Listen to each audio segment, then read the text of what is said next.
Hola, ¿qué tal? Muy buenas a todos, bienvenidos a un vídeo más para el canal y hoy me vais a permitir que haga el vídeo con un tono más enérgico, más distendido, porque os quiero invitar a la reflexión, os quiero incitar, quiero persuadiros, quiero en definitiva transmitiros mi pasión por lo que serían las nuevas tecnologías y en particular por la computación, programación, codificación, como lo queráis llamar. De ahí el título de este vídeo, ¿por qué deberías aprender a programar? Y alguno de vosotros seguramente estará pensando, ¿y por qué tengo que aprender yo a programar? Si eso es cosa de matemáticos, de físicos, de ingenieros, de programadores, de gente joven.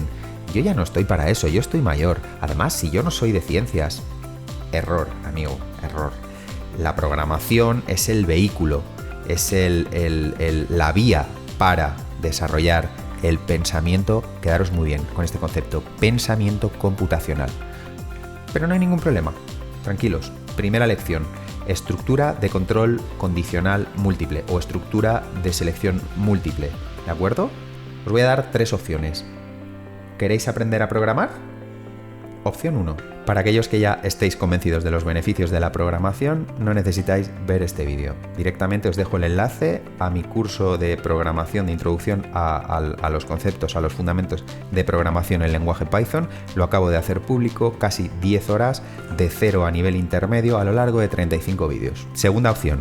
Oye, mira, no, es que no es lo mío, ahora no me apetece, no puedo, no tengo tiempo, gracias pero no gracias.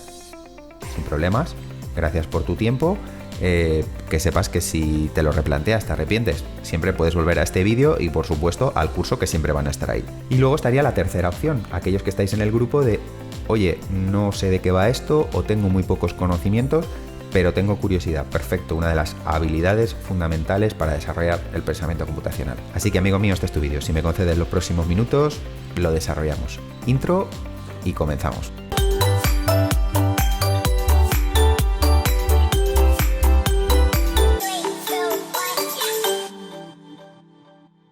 Bien, pues como comentábamos en la introducción, es un error pensar que la programación es cosa de programadores, de ingenieros o de científicos, ¿de acuerdo? El desarrollo del pensamiento computacional es algo que deberíamos tener la oportunidad de experimentar todas las personas, ¿de acuerdo? Y antes de nada lo podéis hacer vosotros en casa si queréis. Yo lo he hecho, ya lo tengo. Es un pequeño experimento que viene al hilo de lo que vamos a tratar. Consiste en que hagáis un dibujo de una persona adulta, me da igual, hombre, mujer, en plano general, es decir, que se le vea entero, de cabeza a pies, y que os toméis un minuto, medio minuto, un minuto para algo rápido, para dibujarlo, ¿de acuerdo? Para, si queréis el vídeo, hacerlo vosotros y ahora analizamos. Bien, pues estáis viendo el mío en pantalla, independientemente de cachondeo, de alguno que esté pensando, joder, dibujas fatal. Pues sí, es cierto, dibujo fatal. ¿Y cuál es el trasfondo de esto? ¿Cuál es el denominador común que seguro que tienen muchos de nuestros dibujos? Pues efectivamente, yo dibujo como un niño de 8, 9, 10 años. ¿Y por qué? Pues muy fácil, porque esa habilidad artística del dibujo se me interrumpió pues sobre esa edad, con 8, 9, 10 años. Las causas, da igual ahora, causas a lo mejor del sistema de educación de aquel entonces. Yo tengo casi 43 años, vivo en España. Causas sociales, familiares, del entorno. Oye, personalmente nunca me ha traído mucho el dibujo artístico, otra cosa es el dibujo técnico. Entonces, bueno, por X, esa capacidad que tenemos todos, esa habilidad, pues se me interrumpió. Entonces, dibujo, sí, lo reconozco, dibujo como un niño de 9, 10, 11 años, ¿de acuerdo? ¿Esto por qué lo digo? Porque esto se extiende pues a la música. Por ejemplo, los que tenemos cierta edad, tampoco estaba incluido en el sistema educativo la enseñanza de la música, ni de otras, o por lo menos la enseñanza seria, la enseñanza al mismo nivel que nos enseñaban otras materias. Y bueno, ya lo que tiene que ver con inteligencia emocional y todo esto, eso ya es ciencia ficción. Pero bueno, al hilo de todo esto, ¿por qué os cuento esto? Porque el ser humano tenemos capacidades, ¿de acuerdo? Es decir, capacidades innatas y luego habilidades que podemos desarrollar con la práctica a lo largo de nuestra vida. Entonces, el pensamiento computacional, ¿de acuerdo?, es una de ellas. Y existen muchas definiciones. Por ejemplo, una de ellas sería la capacidad que tenemos para resolver problemas y comprender lo que es el diseño de sistemas y el comportamiento humano a través de los conceptos de la informática. Otro, por ejemplo, podría ser el proceso, ¿de acuerdo?, por el cual un individuo usa habilidades propias de la computación, del pensamiento crítico también y del pensamiento lateral, porque está todo muy relacionado. ¿Para qué? Para solucionar problemas de muy diversa índole. Otra definición, pues proceso mental por el cual podemos formular problemas y soluciones de tal manera que luego se puedan informatizar. Esta me gusta. Otra definición, pensar ideas y datos que luego se pueden combinar utilizando las TICs, las tecnologías de la información y de la comunicación, todo ello también para resolver problemas. En definitiva, ¿cuál sería mi definición? Poder solucionar problemas, ¿de acuerdo? Problemas de muy distinta índole, como lo haría un computador, es decir, pensar como un computador. Y algunos diréis, cuidado, ¿qué pasa? ¿Me estás diciendo que quieres educar a individuos que piensen como autómatas? Todo lo contrario. Estoy diciendo de promover, de fomentar el razonamiento lógico, el razonamiento crítico, el razonamiento divergente, la creatividad, la cooperación, el trabajo en equipo, entre otros muchos beneficios que ahora hablaremos a lo largo del vídeo. Y cuando digo problema, no entendáis, para aquellos que las ciencias o las matemáticas os hacen encoger algo en las entrañas, cuando digo problema, no penséis en problemas solamente científicos, no penséis en resolver problemas matemáticos o físicos, es decir, problemas con soluciones exactas, no. Hablo de problemas de cualquier área del conocimiento, ¿de acuerdo? Ingeniería civil, cómo hacer un trasvase de agua más efectivo, resolver problemas logísticos, de transporte, de lo que es la lingüística. Es decir, a día de hoy, cualquier área del conocimiento puede verse ayudada, ¿de acuerdo?, por lo que sería la computación. Y para que veáis que esto es algo innato en nosotros y que evidentemente se puede desarrollar, se puede potenciar, imaginaros, pensar un ejemplo muy sencillo, la suma de dos números. Si yo os digo sumar dos números, ¿qué hacéis? Lo sumáis, lo escribís en un papel o me lo decís. Bien, pues ¿cómo lo haría un computador? Lo que es un problema aparentemente muy sencillo, lo podemos hacer todo lo complejo que queramos, ¿de acuerdo? ¿Qué es lo que haría un ordenador? Pues un ordenador, imaginaros, si es la suma de dos números, nos pediría que introdujéramos el dato número 1, luego el dato número 2, después vendría la comprobación de esos datos, si existen, si son numéricos, es decir, que el usuario no se haya equivocado y no se haya introducido otro dato que no sea numérico, si tienen signo, si no tienen signo, si son enteros, si son decimales. Después vendría lo que es el cálculo aritmético de la suma y finalmente la presentación de resultados, que podría ser en el monitor, que podría ser a través de una impresora, que podría ser incluso almacenarlo en un fichero. Bien, entonces, ¿cuáles serían las 5 habilidades básicas que tenemos que tener para fomentar nuestro pensamiento computacional? Lo primero de todo, fomentar el pensamiento algorítmico, ¿de acuerdo?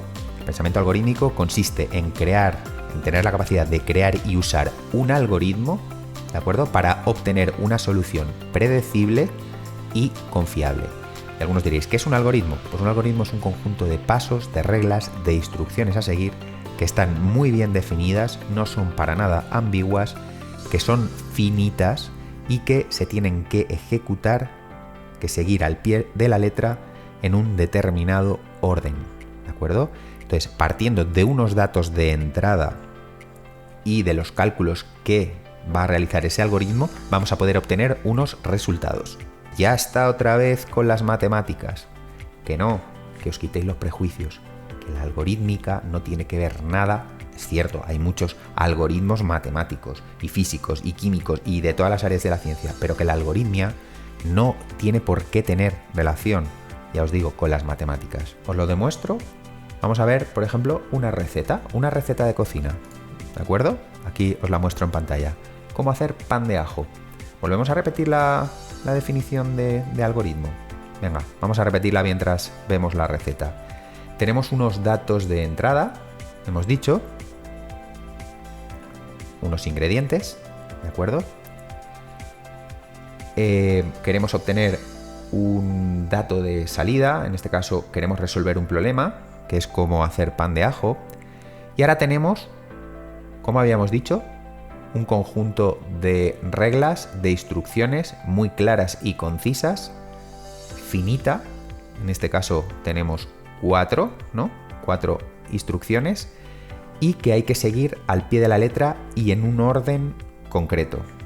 Bien, pues como veis, una receta de cocina es un algoritmo.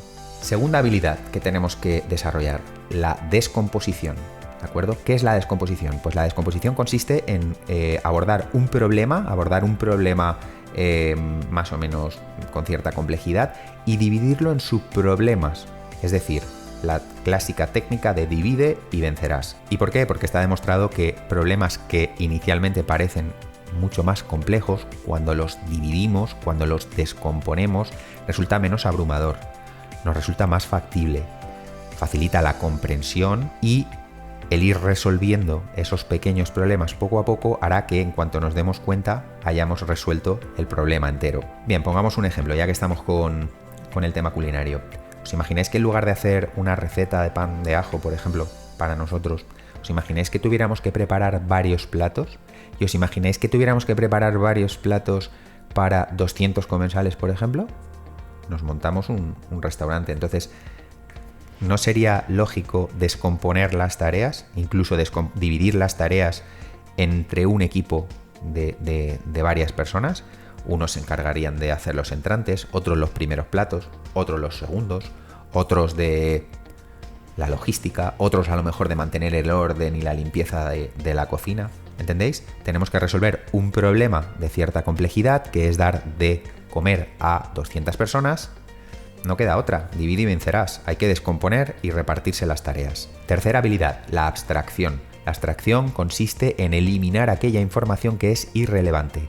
Para ello tendremos que aprender qué información es importante y cuál no, pero ojo, en un determinado momento, porque lo que ahora es importante, igual para la resolución de otro problema en otro momento determinado no lo es.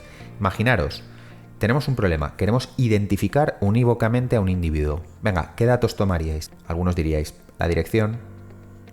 Bueno, sí, podríamos encontrar a una persona, identificar a una persona por su dirección de residencia. Lo que pasa es que pueden vivir varias en esa casa. Otros diríais, bien, pues el número de teléfono. Sí, seguro que sí, pero lo que pasa es que un número de teléfono puede pertenecer a varias personas. Pues ya está, por el nombre y apellidos. Bueno, sí, todavía lo acotamos más. Lo que pasa es que podría darse el caso de que hubiera varias personas que se llamaran y se apellidaran igual. Entonces, ¿qué dato realmente tomaríais? Pues efectivamente algún tipo de código, como por ejemplo pues el DNI o el NIE, cualquier tipo de código unívoco que solamente esté asignado a un único individuo. Bien, ahora os planteo otro problema. ¿Qué información almacenaríais de un alumno en un centro de estudios? Pues bueno, aparte del DNI y tal, ¿qué información le interesa tener almacenada en su base de datos a un centro de estudios? Pues evidentemente pues, el curso al que pertenece, en el caso de que sea menor de edad, cuál sería el tutor o persona de contacto, las notas, si tiene algún tipo de sanción. Imaginaros ahora a ese mismo alumno que va al dentista. El dentista en su base de datos, ¿qué información le interesa guardar de esa persona?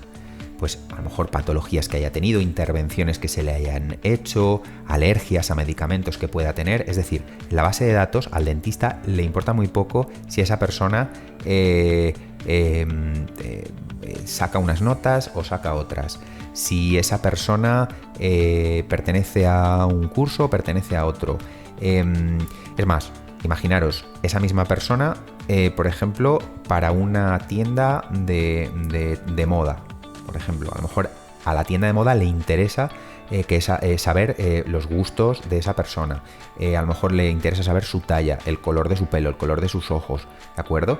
Es decir, lo que quiero que veáis es que la información, ¿de acuerdo?, es importante, pero depende en qué contexto. Tenemos que aprender a discernir, a saber eliminar aquella información que no es importante y a quedarnos con los datos que realmente nos interesan. Que ojo, que pueden cambiar en función de las necesidades, ¿de acuerdo? Tiene que haber una flexibilidad. Otro ejemplo de abstracción, el mapa del metro de cualquier ciudad. En realidad está hecho para que cualquier viajero pueda navegar por la red de metro, es decir, pueda saber ir desde un origen hasta un destino, eliminando cualquier información que no le sea de utilidad. Por ejemplo, el viajero no sabe el punto exacto de la ciudad en el que no tiene por qué saberlo, el punto exacto en el que se encuentra, no tiene por qué saber, por ejemplo, la distancia entre las estaciones, no tiene por qué saber la historia de las estaciones de metro, no tiene por qué saber la cantidad de viajeros que pasa por una determinada estación. ¿Os imagináis que en el mapa del metro se pusieran datos como, por ejemplo, la energía que consume un vagón de metro en un determinado trayecto? ¿Verdad que no tendría lógica? Es decir, el plano del metro contiene la información justa y necesaria para que el viajero sepa ir de un origen a un destino. Bien, cuarta habilidad, lo que sería la generalización o reconocimiento de patrones. ¿Esto qué viene a decir? Pues viene a decir aprender de nuestra experiencia, ¿de acuerdo? Cuando nos enfrentamos a un nuevo problema, a una nueva situación, tenemos que saber identificar situaciones o problemas que se repitan, que sean similares, que nos recuerden, ¿de acuerdo?, a situaciones a las que ya nos hayamos enfrentado anteriormente. ¿Para qué? Para importar la solución o bien para adaptarla, para mejorarla a la nueva situación. Un sencillo ejemplo de reconocimiento de patrones. Imaginaros que una persona sabe lo que es un triángulo equilátero, que es aquel que tiene sus tres lados iguales, por tanto los ángulos internos serán de 60 grados y juntos sumarán 180. Entonces imaginaros que una persona ya ha resuelto ese problema, ya sabe cómo dibujar un triángulo equilátero. Entonces ahora tenemos que explicarle, se tiene que enfrentar a un problema desconocido, que es dibujar un hexágono regular. Entonces, esa persona se da cuenta, reconoce un patrón y dice: oye, me he dado cuenta que un hexágono regular contiene 6 triángulos equiláteros en su interior. Perfecto, ya has resuelto el problema. Importas lo que sería el concepto de dibujar un triángulo equilátero, dibujas un triángulo equilátero y simplemente lo que tienes que hacer es pivotarlo sobre uno de sus vértices, ¿de acuerdo? Y hacer la circunferencia con él, ¿de acuerdo? Entonces habremos utilizado la solución al problema de dibujar un triángulo equilátero para mejorarla, adaptarla y dibujar un hexágono regular. Y la última habilidad sería la evaluación, es decir, la evaluación es el proceso que nos asegura que una solución, ¿de acuerdo?, es la más adecuada para cumplir con un determinado propósito. Para ello, ¿qué tendremos que hacer? Evaluar las propiedades que tiene toda solución. Por ejemplo, evaluar si realmente es una solución correcta, evaluar si es lo suficientemente rápida, evaluar si es fácil de implementar tanto a nivel técnico como a nivel económico, evaluar si es fácil de usar, evaluar si promueve una experiencia agradable o adecuada para el usuario. Es decir, muchos factores, ¿de acuerdo? No solamente consiste en encontrar una solución y ya está. No, hay que encontrar muchas soluciones y saber evaluar para cada momento cuál es la más acertada. Bien, entonces, ¿por qué enseñar el pensamiento computacional? Bueno, dejando a un lado lo que sería lo material, es decir, que nos va a permitir pues, tener más posibilidades de encontrar trabajo y trabajo mejor cualificado y por lo tanto mejor pagado. Es decir, dejando a un lado que nos va a dar competencias y habilidades en este mundo tecnológico en el que nos encontramos y que le pese a quien le pese, más tecnológico que va a ser todavía, porque evidentemente la evolución de las sociedades pasa por un aumento de lo tecnológico, y si no, buscar homo sapiens tecnologicus, o sea, es que es a lo que vamos. Bien, entonces dejando a un lado lo que serían esas competencias o esas habilidades más materialistas, ¿qué beneficios, qué nos aporta al crecimiento como individuos el pensamiento computacional? Pues bueno, nos ayuda a desarrollar actitudes como la confianza en uno mismo.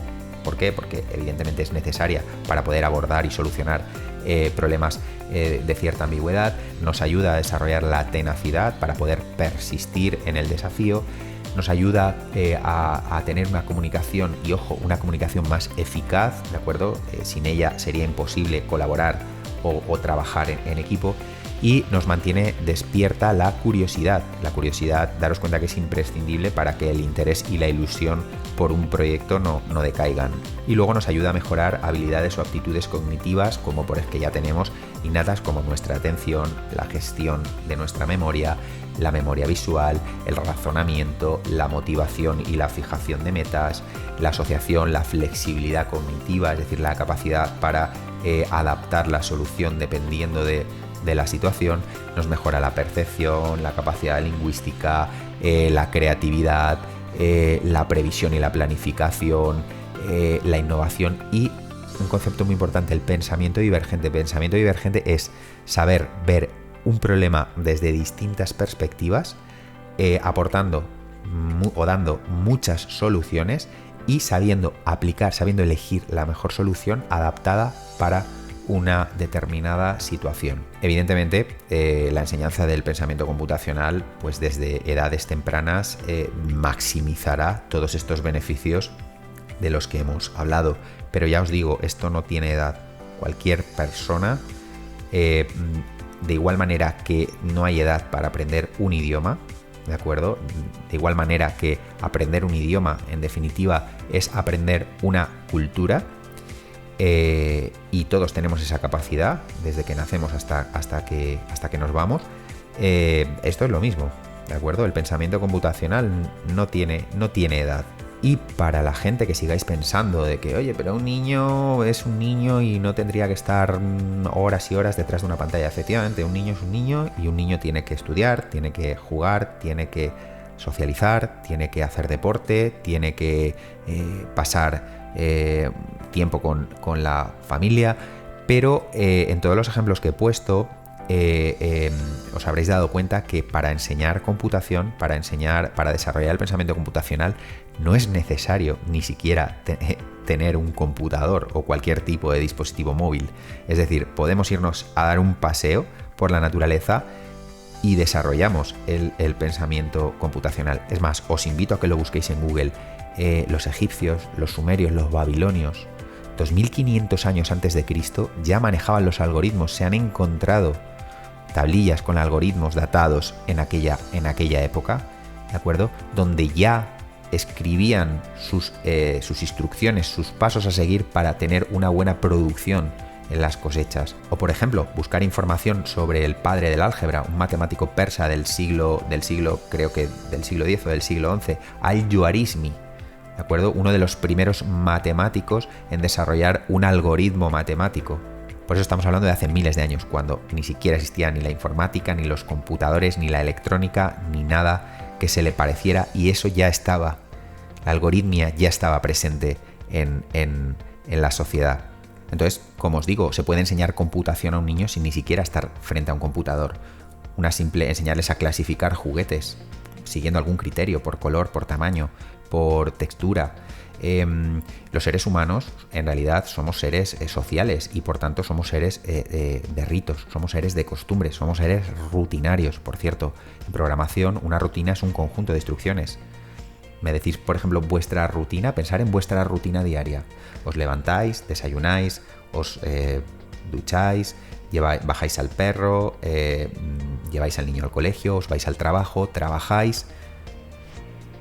Es que, ¿veis? ¿Os dais cuenta? Somos algoritmos andantes.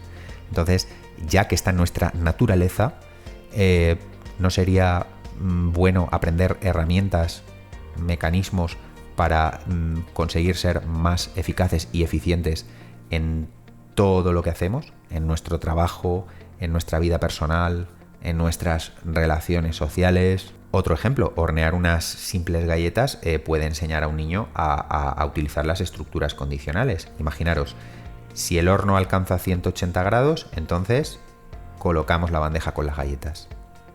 Otra estructura condicional, si las galletas se han horneado durante 20 minutos, entonces debes sacarlas. ¿Os dais cuenta? Y ya está, hasta aquí el vídeo de hoy. Espero haberos ayudado, haberos convencido. Si tenéis prejuicios sobre lo que es la programación, la computación y demás, espero haberos resuelto resuelto las dudas. Y para los que queráis seguir profundizando sobre lo que es el pensamiento computacional, os digo 3 nombres. El doctor Seymour Papert, ¿de acuerdo? Que el hombre ya falleció, pero bueno, ahí está toda su obra para poderla consultar. Fue el desarrollador de un lenguaje que se llamaba Logo. La doctora Janet Wing, que es doctora por la Universidad de Columbia, y el doctor Michael Resnick, que fue el acuñador del término pensamiento computacional, que pertenece al MIT, al Instituto Tecnológico de Massachusetts, y es el inventor de un lenguaje que se llama Scratch, que está está pensado para enseñar a niños a programar desde tempranas edades, utilizando formas, figuras, es decir, mediante el juego, ¿de acuerdo? Podría ser un tema interesante también, un vídeo interesante para traer al canal. Espero haberos ayudado. Os recuerdo, podéis acceder al curso, ya está totalmente abierto, y ya os digo, cualquier persona puede aprender a programar, y nos vemos en próximos vídeos. Ser muy felices. Chao.